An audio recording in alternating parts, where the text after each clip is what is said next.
So now we understand, we're using the API strategy. These are the key takeaways. We need to how it protects information assets exposed via APIs, and how we can prevent the misuse. Solve the challenge of integrating our systems, adapting services, and orchestrating data. Rapidly build APIs from existing enterprises. Centrally manage APIs and its consumptions. Engage, onboard, educate, and manage the partner ecosystem. So, what do you say? Yeah, I think, Jose, after hearing this session from Alex, I think I now clearly understand why having an API strategy, which not only helps you expose your services to the end users, but which also focuses on having a good security in place and also good integration points for customers, is very critical for our digital enterprise. I think it was really good. Thanks for setting it up. Thank you, Shamal. Good luck with your date with Thalaiva. Yeah, I will engage today. Tomorrow is the day. Thanks, Alex, and thanks to the SureBank team for setting such a wonderful scenario for us. Well, we'll break for tea, coffee right now, and we exactly have 15 minutes to come back. And on the other side of the break, there are wonderful sessions lined up for you. So we have to come back to this room by 11:45. Thank you. This is great, Jose. I think for delivering.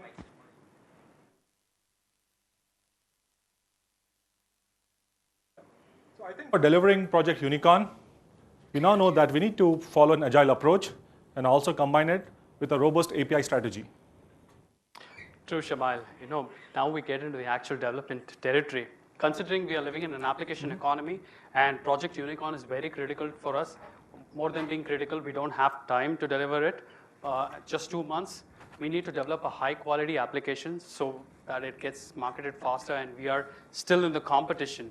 So this means we need to have a coordinated approach throughout our application development lifecycle, like the development, deployment, management, starting from planning and beyond. That is true. So I think if we add agile methodology to the application development cycle, we should be able to develop, test, and deploy in a more effective and reliable manner.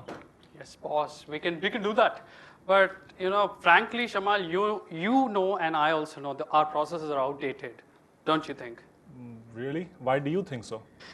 Sir, so this is what happens. In a real-time scenario, each team builds their piece of code and they want to test it, okay, on the integrated application. Let's say a sprint team. Sure. They develop a code for a fund transfer and they want to test it against a core banking application.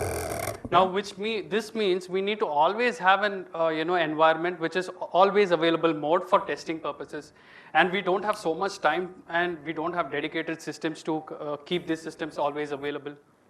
What do you mean? I mean, we have invested in infrastructure. What do you mean we don't have enough infrastructure and time?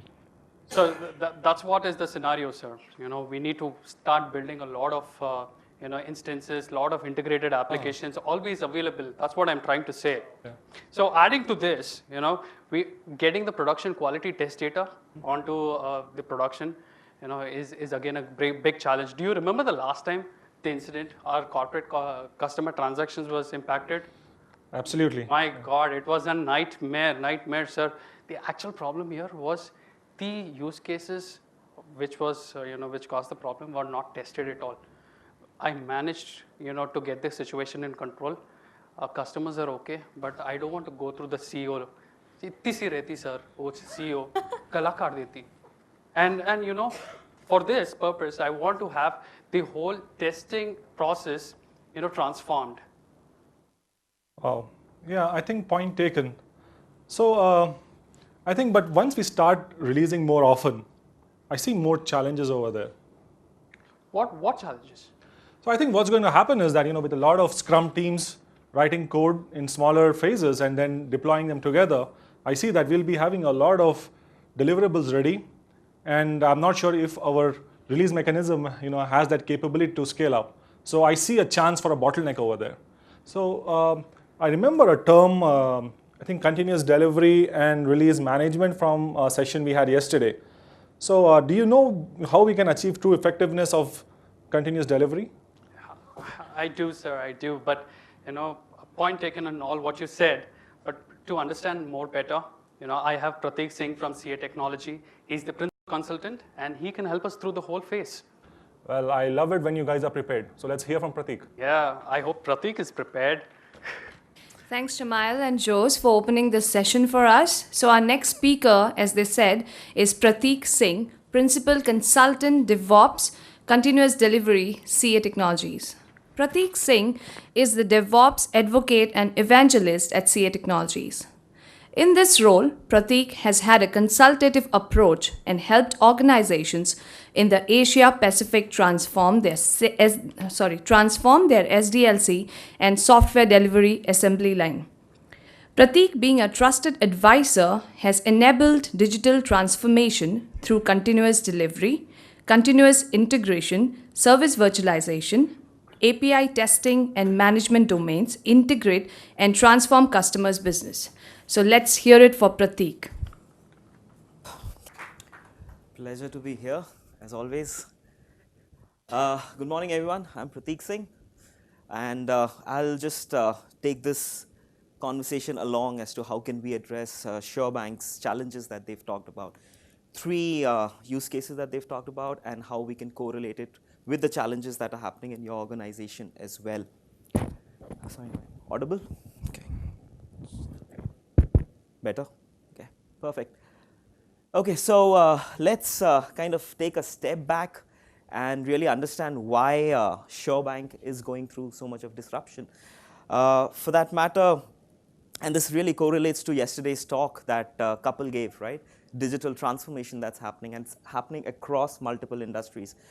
He mentioned Maruti in India, ICICI Securities, Max, organizations undergoing change, transforming the way they are doing their business.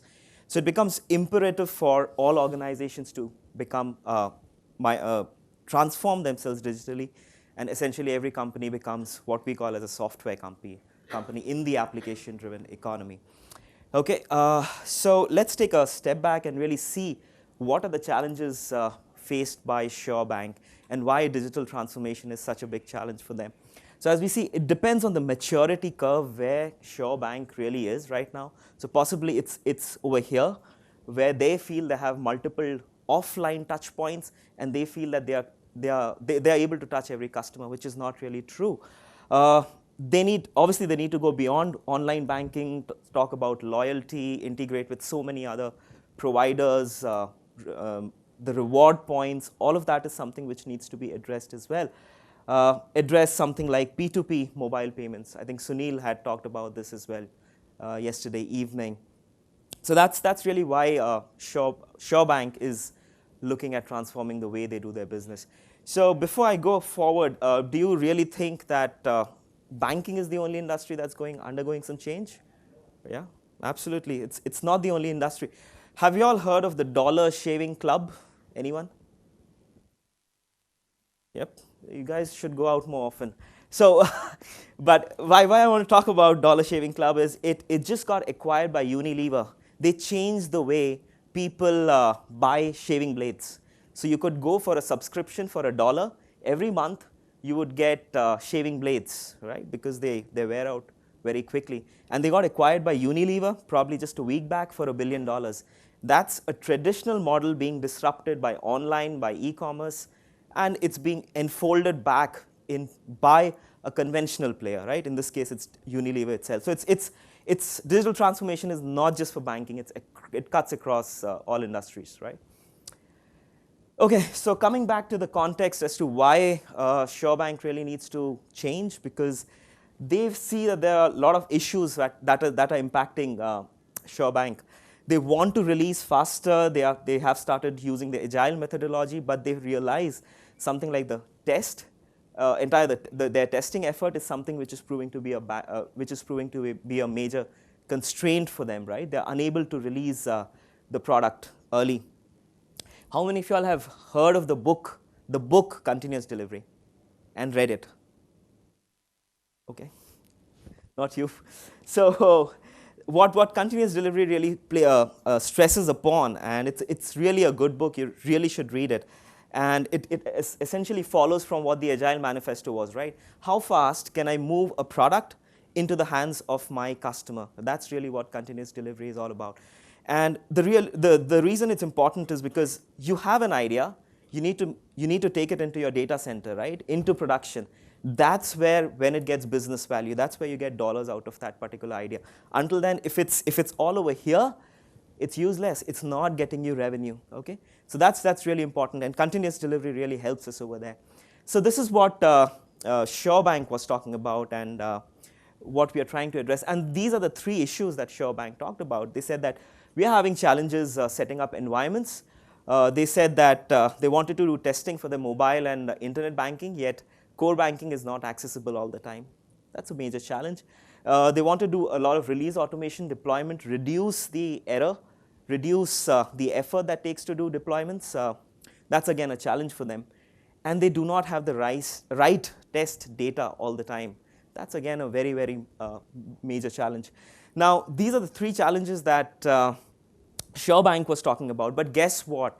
It cuts across industry verticals. It's not just for banking. It's across industry verticals. And these are the market analyst reports from where we've collected this information.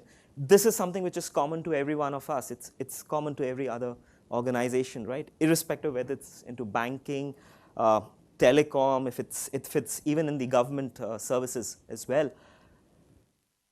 So what do we do? This is what CA does, actually. We eliminate the barriers between ideas and outcomes. And essentially, this is what continuous delivery is talking all about. How fast can you move an idea into the hands of a user? That's where it gets the most value, right?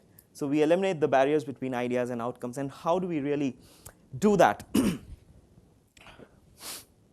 So when we look at the current delivery of software, how it happens at the most. So when we start by talking about developers, they start developing code. They have so many other integration points. They need to talk to so many other developers. They need to talk to so many other teams. And all of these are interlinked.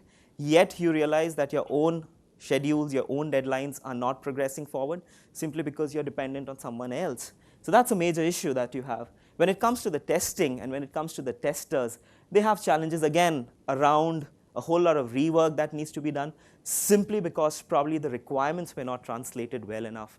That's, again, a major challenge. So the business comes with a thought process, and they say that this is how we think that you should create a particular UI or maybe a form that needs to be there on your banking or your retail website. How does that get translated into what a developer and tester does? It's a major difference, right?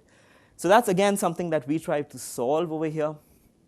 Obviously, in the release side, we are talking about ensuring that there are no defects. You can release more. You can release faster. And why is this very important? And why is release automation deployment important? Because it's not simply because you don't need to do automation for automation's sake. The reason why release deployment and automation are important because it gives you velocity.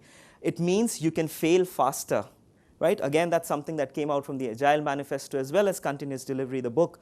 If you have to fail fast because you can recover easily. Right? There are lesser number of things now to control. You know easily that there was just one patch that went wrong. That's the reason why my systems have had a downtime, right? Rather than patching, sending a bunch of patches and trying to figure out what went wrong, okay? So that's what we do with release. And fine. Sure. Just after this test segment, Yeah. right, where is your scope for vulnerability assessment and penetration testing? We are talking about it being a part of the testing services itself, right? It's part of testing, right? Essentially, what is a bug? It's not been tested, right? Yeah, it's as I said. Yeah, we can put it under the VA testing as well, right? So you have UA testing, you have functional, you have vulnerability assessments as well, right? Performance could also be one of those. Okay, something around operations is what my colleague Amit will be talking about in the next segment. Okay, so I'll just be covering all this side, the dev part of what continuous delivery is all about, and how do we really solve it. That's how we solve it with a set of products, a lot of solutions that we have. And we have an integrated stack, which means it integrates with whatever systems that you have in place, whether you're using Jira. If you like to track your defects using Jira, perfectly fine. if you're using Jenkins, if you're trying to go into containerization, into things like Docker, Kubernetes, Apache Mesos, doesn't really matter. We integrate with all of those, right? And if depending on what kind of version control do you do version control, if at all? If at all you do it, then you have Git, you have PVCS, you have Subversion, whole bunch of stuff over there, right? So that's what we do with continuous delivery. So let's get back on solving the problem that SureBank had. And this is the problem that SureBank was talking about, that they do not have access to testing environments. They cannot test enough. They need to create a mobile internet banking app. They need to test against their core banking that's running. Okay, they also need to talk to payment gateways, the fraud risk management system, so many other things. This is a story which is not just in banks, it's across telcos as well, right? When you talk to telcos, they'll say that we need to integrate with so many other players. Payments nowadays, okay, they need to talk to MNP providers, right? The people who do mobile portability. So many other systems in place over here. Billing, all of that is a major problem. So when they need to test against this, they realize that core banking is never up. The testing environments for core banking are never up. So what is the solution to that? One of the solutions that we are talking about is service virtualization. Over here, we are virtualizing all these backends and ensuring you're able to test faster, you're able to go to market faster, right? The reason, the entire essence of why this conversation started with SureBank, the skit that you've seen, because they want to move to market faster. These are technologies that help you do that, help you move to the market faster, and obviously reduce a whole lot of errors while you're doing that as well. Okay, definitely increase performance, ensuring you are zero defect and high quality. It addresses your point, right? Security. Security means essentially there are no defects, right? There is no bug that I can bypass simply because someone forgot to test it enough. Okay, so that's how we address this, and that's really what service virtualization does. It's a technology that helps you rapidly create test environments that replicate behavior of production infrastructure without the need of actually setting up those environments, right? One of our customers, it's a retail player. They needed $23 million was the estimated cost for them to set up a test lab. Guess what? With this technology, they didn't need to set up a test lab. Why? Because when you set up a test lab, you definitely need databases, you need licenses, you need people to manage it, power, network, cooling, so many other things, right? And data center space, which itself is a major cost. So that's something that we've been able to use and help our customers find defects faster, test components earlier, and definitely increase the availability of the testing platform. So we did a research with what we call as Woke, I think. Woke is an analyst, and they realized across industries, when they use service virtualization, the availability of test infrastructure that increases by entirely 1 month. On an average, people said that it takes them 32 days just to set up a test infrastructure. Now with the use of service virtualization, they're talking about reducing it to a single day. 31 days saved. Huge, immense savings over there. Obviously, we can enable agile testing sprints as well, and that's what SureBank was talking about.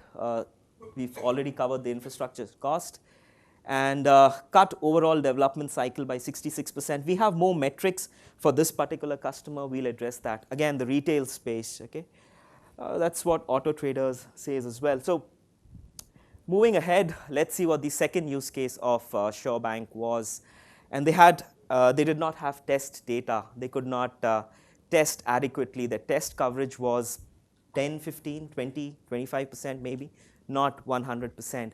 So what did we do with SureBank, which enabled better testing? We first figure out what kind of data do they have across their databases, across their various systems of record. And we found that this is the kind of data that they have, which is available for testing. Great. But do you know what they don't have? They don't have this. So much of coverage that is absolutely missing. So how do you ensure that your test coverage is touching 100%? Difficult to achieve that, right? And that's really where test data management comes into the picture. Sorry, just to add on to this particular context is again, taking the context of a bank, now there is no system of record, there's no database in any system, in any enterprise which has everything, right? Giving you an example, and I was talking to a couple of you yesterday, and I gave this example as well. If we have a customer, okay, now think about a customer. He's taken a home loan. He's paying the home loan EMI for probably the last 7 years. So all that information is probably in a MS SQL database sitting, which is called the loan database. Obviously he's a customer of that particular bank as well. So he's definitely core banking. He's a user of core banking, which is that database is sitting on Oracle. He's taken a big home loan, so he's a good candidate for the sales guys to go ahead and start selling wealth management services from the bank. That information comes from a wealth management database, which is sitting on your DB2 environment. Now, when I need to test this kind of profile, a complex profile of a person who's really going to fetch me a lot of revenue from a banking perspective, where do I get that data? Bits and pieces are lying across different databases. That's what we are talking about. By building a test mart, we are able to mine the attributes of this data and figure out what is a complex or totally integrated attribute of that particular customer, which is what can be driven, which is going to help us drive our complex test cases much better, which means this is what I get out of it. So now I can test much better. My coverage is much higher. Maybe this is just for banks. If we talk about this, and we did this with Telecom New Zealand in New Zealand, obviously. So over there, we mapped their order-to-cash cycle. Now, order-to-cash is something which cuts across every industry, right? Whether you're doing banks, whether you're doing telcos, aviation is always a problem, right? Order-to-cash, when do you get cash inside your systems? We did this similar mapping in a telecom environment, right? So they had debts, accounts receivable data in one particular database. Their order-to-cash cycle details were in a separate database. Their debt recovery details were in a third database. We mined it, and we were able to ensure that the test coverage now increased. Okay, so that's really how what we can help back. Okay, so that's what we do with test data management, which means you have subsets of proper data, which you can now use to do your testing, even if it's at the individual environments, right? So how do we do it? We do it, where do you really get the data from, right data at the right place and the right time? One of the ways to do it is you pull production data from your production databases, which is not always possible. European Union came out with the GDPR regulations called I think the General Data Protection Regulation, which forbids you from using production data to drive your test cases. So that becomes a major compliance and audit issue. You don't want personal identifiable information driving your test cases. I would not want my PAN card numbers and so many other details floating around simply because someone wants to test out something. Okay, so that's where you mask and you subset your production database, if you have to do that. What's much better is to generate synthetic test data. That's a much better, it's a much better way of doing testing. And that's what the GDPR is driving at, ensuring that you just have synthetic test data to drive your test cases. Okay, so that's, again, a solution that we call test data management that we have. And one of the customers, yes, it's a multinational bank, again, a bank, so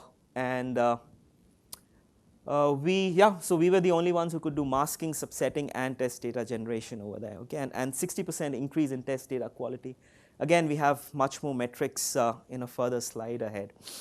Okay, so the third use case that SureBank was talking about was they have release complexities. They have difficulties in releasing their applications. It could be core banking, mobile banking, internet banking, doesn't really matter.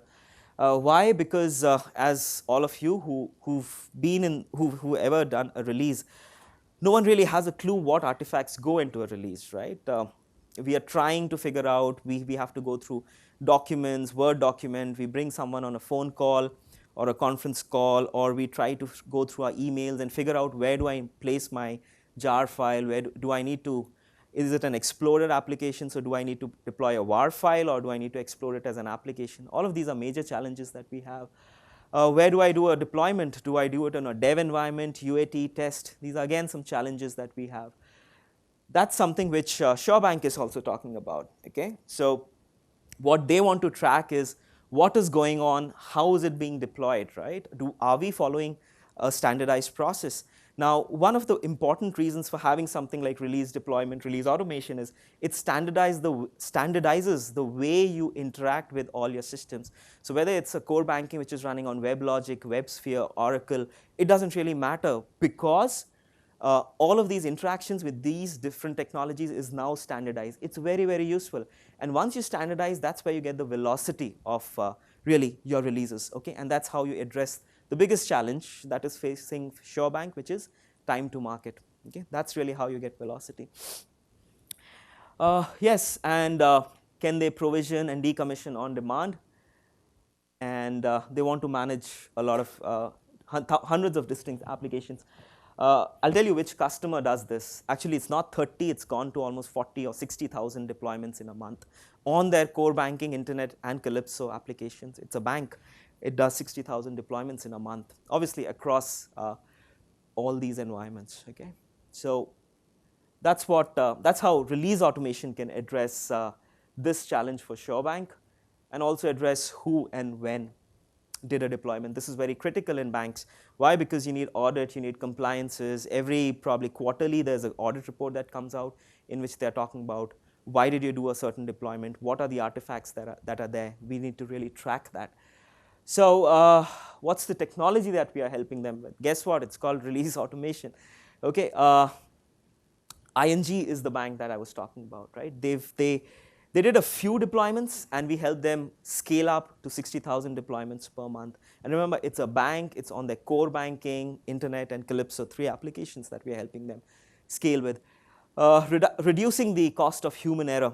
A lot of times I get a question, and it might be in your mind as well. Why not scripting? See, the problem with scripting is it's staggered, right? It always does it in a batch. So scripting has its pros and it has its cons, and it cannot scale. So that's really how we help you scale and how we deliver that reduction in the human error as well. Okay, so that's ING. Now, how do we start on this continuous delivery? So it is, as you can see, it's a journey. You really have to figure out where you are on this maturity curve. Whether you're over here, you're still doing a lot of manual step, and you think it makes sense to go into automation. Or you're already doing a bunch of scripts, but you realize the person who created those scripts in first place does not exist in the organization. He left like 5 years ago. People are afraid to make even a tiny change, even add a semicolon at the end of a bash or a Perl script. Why? Because no one knows how it behaves, especially Perl. Can you make sense of a Perl script? I can't, even after I write it. Okay, so scripting is a major challenge. Where are you? Are you doing automation? Have you started on an agile methodology? Are you able to handle the number of sprints, the number of the releases that are coming up with agile, if you're using agile in your environment? And finally, or are you on your rapid continuous delivery model? I'll come to what rapid really means. But this is what the continuous delivery journey really looks like. Any questions over here? Or any questions in general? Is this your last slide? Oh, yeah. Okay. So before you get into questions, I actually wanted to add a couple of things to this. Now, as been talking since last 2 days that we are increasing the pace at which we innovate and then keep delivering products faster to the market, and which means that a lot of smaller components will be getting delivered. So it's, I mean, if you look at it, we are actually moving towards a concept of a factory, right? For a factory, we used to call it that there's to constantly manufacture small things, and then there's a production line, conveyor. So since we are on this, I just wanted to play a small video, which is more relevant and more something which you can relate to. I'm sure all of us would have seen this. So, yeah.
So this is just on the lighter side. This is going to be the situation when we move towards software factory where we keep having a lot of products, small components being developed by the development team, and then there's a pressure on delivery and also the testing.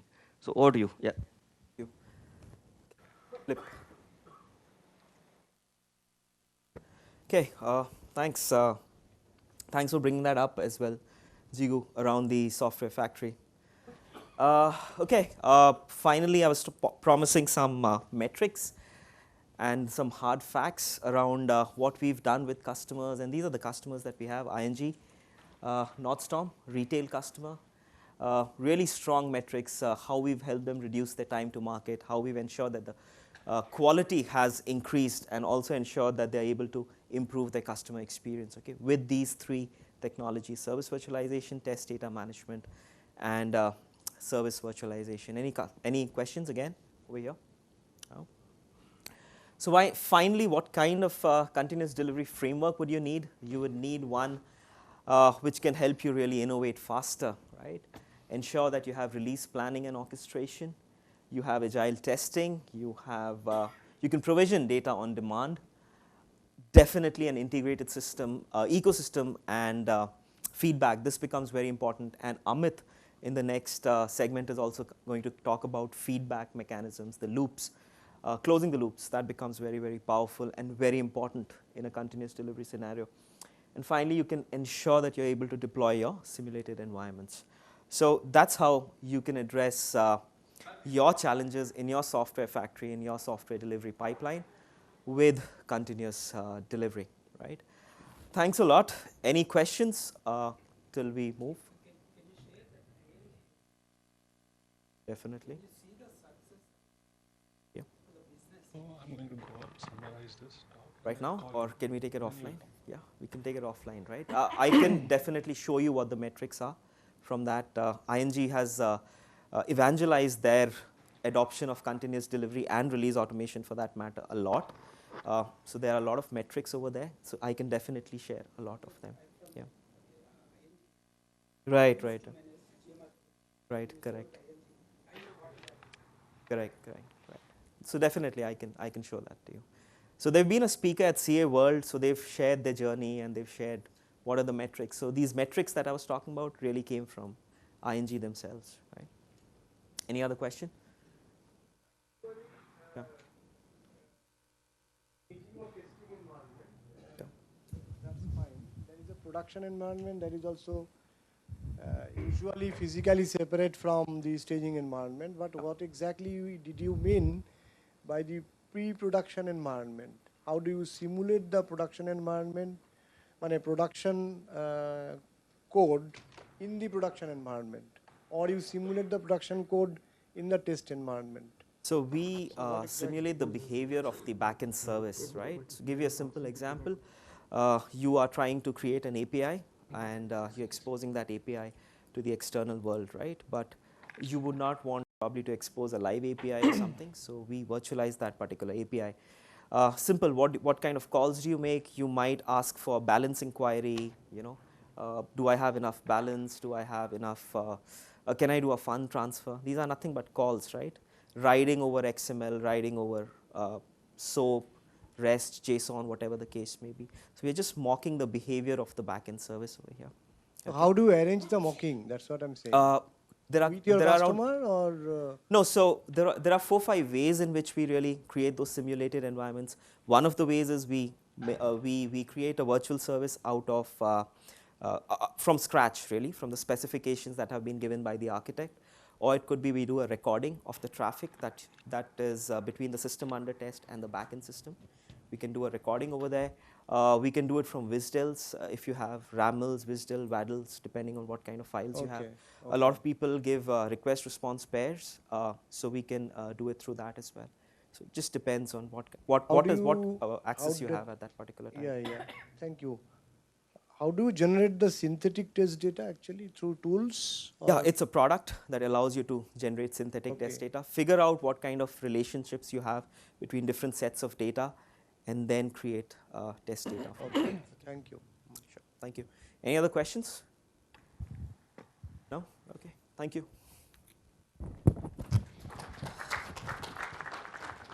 Okay, thanks.